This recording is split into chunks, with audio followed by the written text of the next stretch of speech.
வணக்கம். அன்றைக்கி self motor பற்றி ஒரு தகவல் பதிவு பண்ணியிருந்தேன். அது ஒரு சில தகவலை பதிவு பண்ணாமல் விட்டுட்டேன். ஆள் வந்துட்டாங்க, அதோடு போயிட்டேன். நேரமும் அதிகமாகிடுச்சு. ஒன்றும் இல்லை, வேறு ஒன்றும் இல்லை. இந்த போல் நீல ஸ்க்ரூ வருது தெரியுமா? இந்த நீல ஸ்க்ரூ என்ன ஆகும்னாக்க, இப்படி மாட்டி எல்லாம் நீங்கள் மாட்டும் போது கரெக்டான பொசிஷனில் உட்காராது.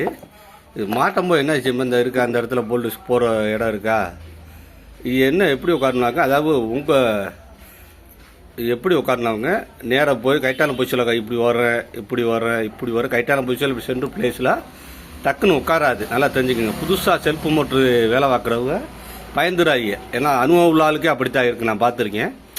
ஒரு சமயம் கைட்டாக சீட்டிங் போய் சென்டரில் உட்காந்து, ஒரு சமயம் விலகி இப்படி வரேன் கைட்டான பொசிஷனில் போகிற கொஞ்சம் சிரமமாக தான் இருக்குது. ஆனால் போக போக உங்களுக்கு பழகிடும். இந்த நீல போல்ட்டில் மட்டும், இந்த குட்டை போல்ட்டு வந்து ஓரத்தில் வரேன், இங்கே என்ன வரேன், அது சரியாக டக்குன்னு போட்டுடலாம். இந்த நீல போல்ட்டு மட்டும் புதுசாக கலெக்டராக பயந்துடாங்க. என்னடா நம்ம கலெக்டர் நம்ம மாட்ட முடியலையே அப்படின்னு யாரும் பயந்துடாங்க. இந்த நீல போல்ட்டு மட்டும் இந்த ஹோல்ஸில் இப்படி போடும்போது அந்த பக்கம், இது அந்த பக்கம் உள்ள போல்ட்டு, அதுலேயே ஓரிங்னா கொடுத்துருக்காங்க பாருங்க.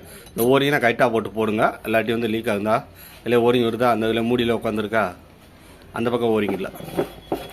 எல்லாத்தையுமே கவனிச்சு மாட்டுங்க புதுசாக. ஆனால் வேலை பெரிய வேலை இல்லை, பார்க்குற கலெக்டர் மாதிரி மாட்டிட்டிங்கன்னா வேலை முடிஞ்சு போச்சு.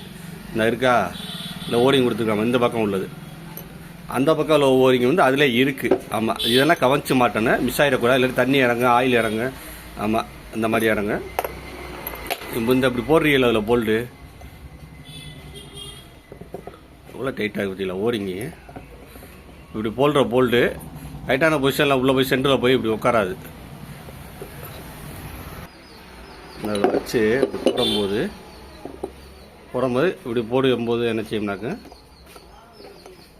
அப்படி நேராக போய் உட்காராது.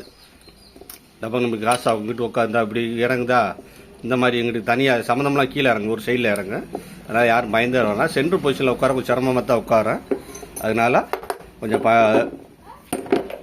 செக் பண்ணி போடுங்க, கரெக்டாக உட்காந்துடும். நல்லா சென்டராக கணக்கு பண்ணி போடுங்க. அந்த போல்டை கரெக்டாக உட்காந்துடும். திரும்ப சொல்கிறேன், புதுசாக போடுறவங்க யாரும் பயந்துடாங்க. இப்படி உட்கார, இந்த போல்டு நீல போல்டு மட்டும் இப்படி உட்கார. ஒரு சில போல்டு கச்சின்னு போய் நேராகவே உட்காந்துடும், ஒரு சில நேரம் உட்காராது, அது சிரமத்தை கொடுத்துடும். அதே மாதிரி இந்த போல்ட்டை கழட்டி மாட்டாப்பில் இருந்துச்சுன்னு வச்சுக்கோங்க. இந்த போல்ட்டை கழட்டி மாட்டாமல் இதில் வாசர்லாம் கொடுத்துருப்பாங்க, பாடியில் டச் ஆகாதபடி. அதே மாதிரி க்ளீனாக மாட்டுங்க. கவனக்குறையாக மாட்டிங்கன்னா பாடி ஆகும். நல்லா தெரிஞ்சுங்க, பாடி ஆகும். அது கொஞ்சம் பாடியாக இதெல்லாம் நீங்கள் புதுசாக மாட்டுறீங்கனாக்க பீஸு நல்லா தெளிவாக இருக்கான்னு செக் பண்ணிக்கோங்க. பேட்டரி பக்கத்தில் பீஸ் இருக்கும்ல, ஏன்னா ஏதாவது ஷார்ட்டேஜ் ஆச்சுனாக்க பீஸ் போயிடும். அதுக்காண்டி சொல்கிறேன். இந்த போல்ட்லாம் கழட்டி மாட்டேன் தெளிவாக. இதிலே வாசனை கொடுத்துருக்கா பார்த்தீங்களா, இந்த பாடியில் டச் ஆகாதபடி கொடுத்துருப்பாங்க. அந்த மாதிரி கணக்கு பண்ணி மாட்டுங்க. ஆமாம், ஏற்கனவே சொன்னது வேறு. இது இவ்வளோ வச்சு மாட்டிடலாம். நீங்கள் யாரையா வச்சு பிடிச்சிக்கலாம். இந்த ஸ்க்ரூவுக்கு தெரியுமா, ஒரு பக்கம் ஸ்க்ரூவை கழட்டி மாட்டிடலாம். இன்னொரு பக்கம் பெரும்பாலும் நான் குறுக்க எடுத்துறேன்னா சால்ட்ரிங் பண்ணி தான் மாட்டுவாங்க. நீங்கள் அந்தந்த வண்டிக்கு வாங்கினாலும் அந்தந்த அமைப்புக்கு கழட்டி மாட்டுறாப்பில் இருக்கும். கழட்டி மாட்டுறாப்பில் இருந்தால் கழட்டி மாட்டுங்க. சால்ட்ரிங் பண்ணுறாப்பில் இருந்தால் இந்த இடத்த கட் பண்ணிவிட்டு இந்த க்ளீன் பண்ணிங்கன்னா தெரியும். சால்ட்ரிங் தெளிவாக பண்ணி வாங்கிடுங்க. ஆமாம், அவ்வளோதான். வேறு இந்த மாதிரி உள்ளே அமுக்கி விட்டு பிடிச்சிக்கிறணும். இப்போ ஸ்ப்ரிங்கு உள்ளே வந்துச்சுன்னா இப்போ அமுக்க முடியாது. ஸ்ப்ரிங்கில் அதனால அந்த ஈஸியாக உள்ள அமுக்கி இந்த மாதிரி அமுக்கி பிடிச்சிட்டு மாட்டுங்க. இவ்வளோதான் வேலை. போல்டை கலக்குனா வாசல் தெளிவாக போடுங்க. இந்த ஸ்க்ரூ போடுற கொஞ்சம் சிரமமாக தான் இருக்கும். கொஞ்சம் தெளிவாக பார்த்து போடுங்க. சின்ன தகவல். நன்றி, வணக்கம்.